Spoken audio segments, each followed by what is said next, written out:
This cover of a music book signaled the beginning of a new era in the year 1900.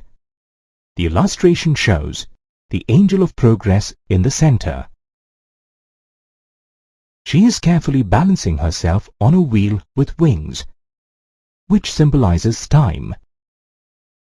The angel is flanked by several technological inventions, such as the railways, the camera, and the printing press, besides some machines and a factory. Another popular image that glorified machines was the two magicians printed on a trade magazine about 100 years ago. The past and the present was depicted with Aladdin and a mechanic, signifying that a mechanic of today could create magic like Aladdin. The 20th century glorified machines and industries as the new age superpowers. Was then industrialization all about new machines and factories? Contrary to popular imagination, industrialization did not exactly begin with industries and machines. The early industrialization phase, also known as proto-industrialization, paved the way for modern industrial economies. In the 17th and 18th centuries, several merchants in Europe shifted their production to the countryside. With the growth of world trade and acquisition of new colonies, there was a huge demand for finished goods. Merchants persuaded peasants and artisans to produce for an international market.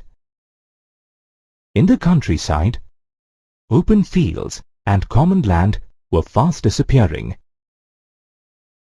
and peasants were desperately looking for alternate sources of income. Therefore, they readily agreed to work for the merchants. Working from the villages gave peasants the flexibility to cultivate their land and earn as well. This association linked the towns and the countryside very closely. For example, in Britain, there were skilled laborers like wood staplers, spinners, weavers, fullers and dyers in the countryside, who were involved in various tasks of cloth production. However, finishing of the cloth took place in London. The proto-industrial times involved a lot of workers who worked from their homes and not in factories. By the 1730s, factories began developing in Britain, but they actually expanded only in the late 18th century. Cotton was the first industry to grow in Britain. The invention of new machines accelerated the pace of production and increased the output. The invention of the cloth mill by Richard Arkwright brought a revolution to cloth production, as it brought together the scattered processes under one single roof. Slowly, new mills and factories dotted the landscape of England in the early 19th century. Iron and steel was the next industry to flourish. With the expansion of the railway network in Britain as well as in the colonies, there was a huge demand for iron and steel. Although the new industries were expanding, they did not completely replace the old industries. Even at the end of the 19th century, most textile production happened through domestic units. New technology such as steam engines did not bring a revolutionary change overnight. Although many small industries had begun to use some technology in their processes, industrialists were still hesitant about the new machines due to their high repair and maintenance cost. For example, the steam engine could enhance the production manifold. However, in the early 19th century, only 321 steam engines were used all over England. Industrialization was in full swing in the late 18th and the 19th century, but the shift to machines was a gradual and slow process. During the 19th century, hordes of people began migrating from the countryside to the industrial centers, such as London, in search of jobs. Since the market was flooded with people, labor was cheap. To have cheap labor was a profitable option for the industrialists, who did not wish to invest money in machines. In industries such as breweries and gasworks, the demand for labor was seasonal. More people were required during winters. Similarly, during Christmas, a lot of people were needed to work as binders and printers. After the peak season, laborers would be out of work again. Rather than installing machines, the owners of seasonal industries preferred to hire manual labor for a short period. Manual work was also favored for products that required intricate design and finish. Machines could be used to mass-produce uniform goods. However, it required craftsmanship and skill to make goods with individual specifications. In Britain, the upper classes preferred handmade goods for their finesse. In America, though, industrialists preferred to work with machines due to a shortage of labor. In Britain, there was no dearth of labor. In fact, easy availability of labor in the market affected the life of the workers. Many people came to the cities in a hope to improve their lives, but had to spend weeks of extreme hardship before they finally got jobs. It was difficult to find shelter in the cities. People had to spend nights under bridges or in poorly maintained night shelters and refuges. There were warehouses also where they could stay after obtaining a ticket, and others went to the casual wards maintained very poorly by the law authorities. However, it wasn't an easy task to get into the warehouses. The warehouses used to conduct a thorough medical examination against diseases. Getting a job was easier if there was some friend or relative working in a factory. Workers had to lead a miserable life on their shoestring wages. During the 19th century, wages increased slightly, but their real value remained low due to the consequent price rise. For the workers, the period of employment was an important factor, as their average daily income was decided by the number of days of work. Till the mid-19th century, nearly 10% of the urban population was very poor. During the economic slump, there was a dramatic rise in the unemployed population in the cities. Another threat was the innovation of new machines which would replace the workers.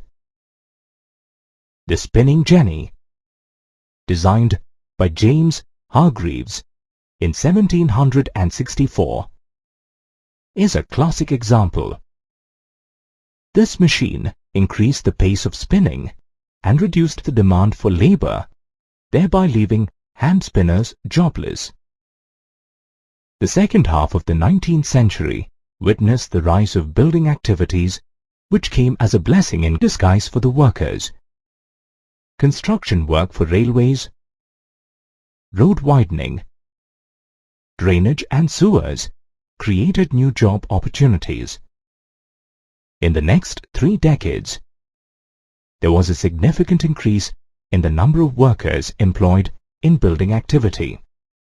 Some archaeological excavations in Egyptian tombs have revealed numerous fragments of cotton originating from Gujarat and dating back to the 5th century AD. Similarly, items like bone needles and wooden spindles have been unearthed at Mohenjo-daro and Harappa, which indicates the use of homespun cotton even in those early times. Historically, India has been known the world over for its flowing silks and crisp cottons. Textiles were one of the most vital industries of India. Let's understand how the arrival of the British and industrialization impacted this age-old industry. India had a huge international market for its textiles. The old seaports of Surat, Masulipatam and Hooghly also enhanced the textile trade and connected India with the Gulf ports in the Red Sea and that of Southeast Asia. Indian merchants and bankers played a key role in this network of export trade. With the rise of European companies, this trade network suffered a gradual decline. The European companies obtained several concessions from local courts and secured monopoly rights to trade. Consequently, the old Indian ports began to shrink. On the other hand, Bombay and Calcutta emerged as the new ports catering to the European companies. Before consolidating its political power, the East India Company had found it difficult to regularly export Indian textile goods at cheaper rates. The textile market in India was very competitive with a variety of foreign and local traders. As a result, a weaver and a supply merchant could negotiate the best price for the goods. After establishing its power, the East India Company developed a system of management and control. This system helped the company eradicate competition, control costs, and ensure regular supply of textile goods. The company also appointed a paid servant called the Gomasta, who supervised the weavers, collected their produce, and examined the quality of cloth. This step did away with the brokers in the cloth trade, but caused a lot of chaos in the lives of the weavers. The Gomastas were the sole buyers of the weavers' produce. Besides this, the prices paid to the weavers were really low. In wake of this exploitation, some weavers rebelled and some migrated to other villages, while a few of them even gave up weaving and became agricultural laborers. However, it didn't end here. The start of the 19th century came with a fresh set of challenges for the weavers. As the cotton industry developed in Britain, industrialists forced the government to impose import duties on goods from other countries, so that the British Manchester goods would face no competition from outside. They also wanted the East India Company to sell the British goods in the Indian market. This led to the market getting flooded with Manchester imports. This made the situation worse for the weavers, as their export market collapsed. Furthermore, with the US Civil War, the cotton supplies to Britain drastically decreased, and so Britain turned to India for support. This led to a sudden surge in raw cotton exports, resulting in soaring cotton prices. Gradually, towards the end of the 19th century, India saw the growth of factories and the fine art of weaving died a slow death. These are pictures of the people who pioneered the growth of industries in India. Jamsetji Nasirwanji Tata was famous for the Tata Group of Industries, and Dwaraknath Tagore was one of the first Indian businessmen who invested in shipping, shipbuilding, mining, and banking and insurance. Let's understand the nature of the trade and industries of these great industrialists. During the British era, the major export item from India was opium. It was exported to China, and in return, the British got tea from China. Undoubtedly, China became the focal point of British trade. Indians got involved in this trade as they began to provide finance, procure supplies, and ship consignments. After making money from the China trade, some Indians decided to set up their own industries. In Bengal, Dwaraknath Tagore invested his money to set up 6 joint stock companies in the 1830s and 40s, but they did not flourish. However, several other traders followed his example and set up successful business empires. People like Jamsetji Nasirwanji Tata and Dinshopati established industries in Bombay, while Seth Hukum Chand set up the first jute mill in Calcutta. At this time, some Indian merchants had trade links with Burma, the Middle East and East Africa as well, and a few Indian commercial groups catered to the domestic market. They provided finance and other services to traders within India. Later on, they invested their money in setting up factories. However, not all was well for the Indian merchants. The stringent policies of the British government restricted their trade. Their exports were limited to items like cotton, opium, wheat and indigo, which were required by the British. Moreover, European managing agencies were given the task of controlling Indian industries. These agencies rendered Indian industrialists helpless and had complete control over their investments and key business decisions. Despite all odds, Indian factories multiplied in the second half of the 19th century. The first cotton mill was established in Bombay in 1854. A few years later, the first jute mill sprung up in Bengal. Gradually, many cotton spinning and weaving mills came up. A strong labor force was required in these mills, which opened new avenues of employment. In 1901, nearly 5,84,000 people worked as laborers. These laborers were peasants and artisans who had moved to nearby cities in search of work. As the number of job aspirants increased, mill owners began to hire a jobber who helped manage recruitments.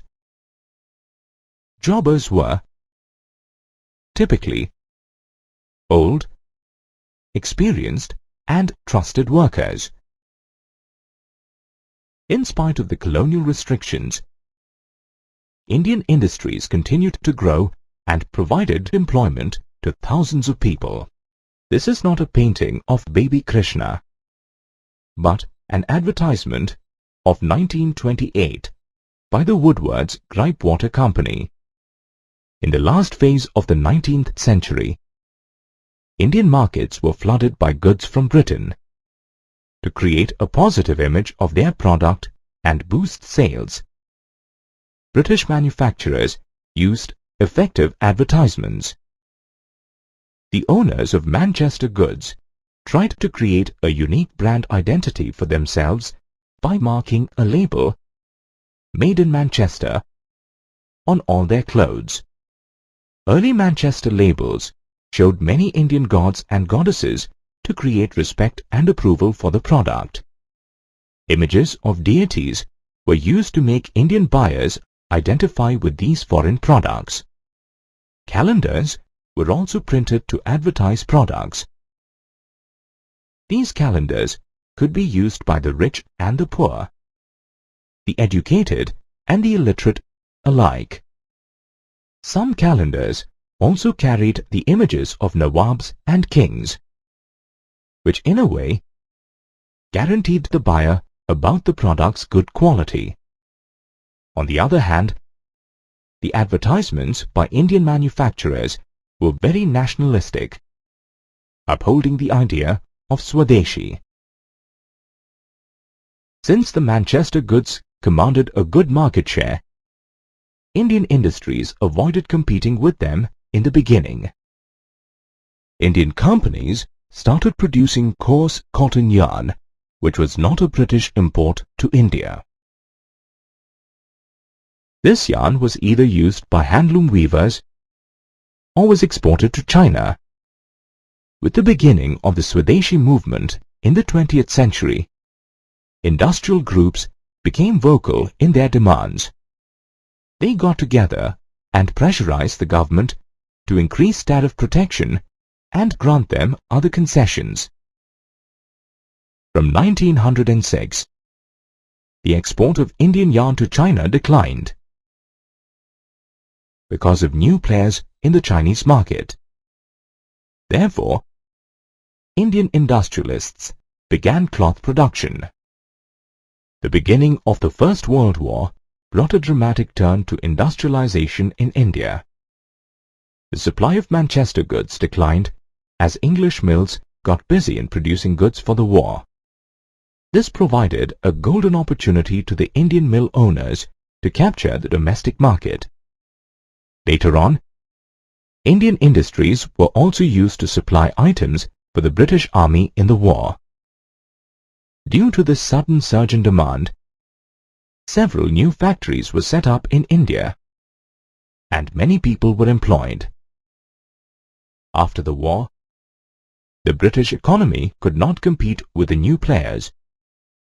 The US, Japan, and Germany, and collapsed.